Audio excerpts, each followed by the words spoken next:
va aller s'intéresser à la véritable spécificité de cette ligne TZN4. C'est son matériel, tout beau, tout neuf et innovant. À plus d'un titre, c'est même une première mondiale. Exactement. On va voir pourquoi avec Cécile Claveau et Philippe Aliès.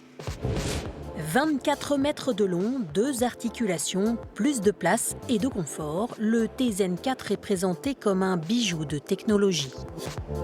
On aura à l'intérieur de ce bus 140 places, donc plus spacieux, climatisé, du confort utilisateur avec notamment l'installation, on le voit ici, de prises USB. C'est évidemment un bus qui est accessible aux personnes à mobilité réduite. Mais la plus grande innovation se trouve sous ce véhicule 100% électrique. Un système de recharge rapide par le sol permet au bus de se réapprovisionner dans certaines stations en moins de 5 minutes. Le conducteur se positionne au-dessus du plot de recharge. De façon automatique, le véhicule est reconnu par le plot de recharge.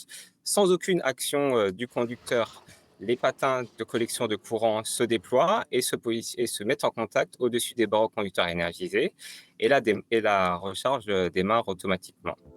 Ce procédé développé par Alstom a déjà été utilisé sur un bus à Malaga et pour le tramway de Nice.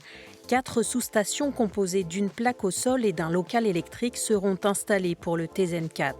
Une à chaque terminus, une au milieu du parcours en secours à Bois de l'Épine et une au dépôt.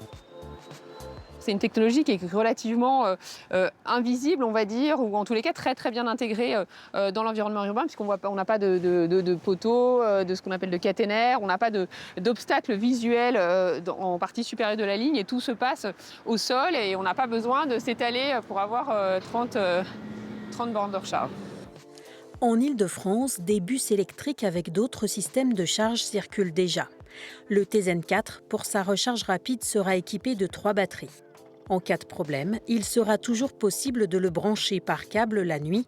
Pour le moment, 5 véhicules ont été reçus. À terme, 30 devraient circuler. Les essais sur le parcours sont prévus à l'automne. La mise en service devrait avoir lieu fin 2024.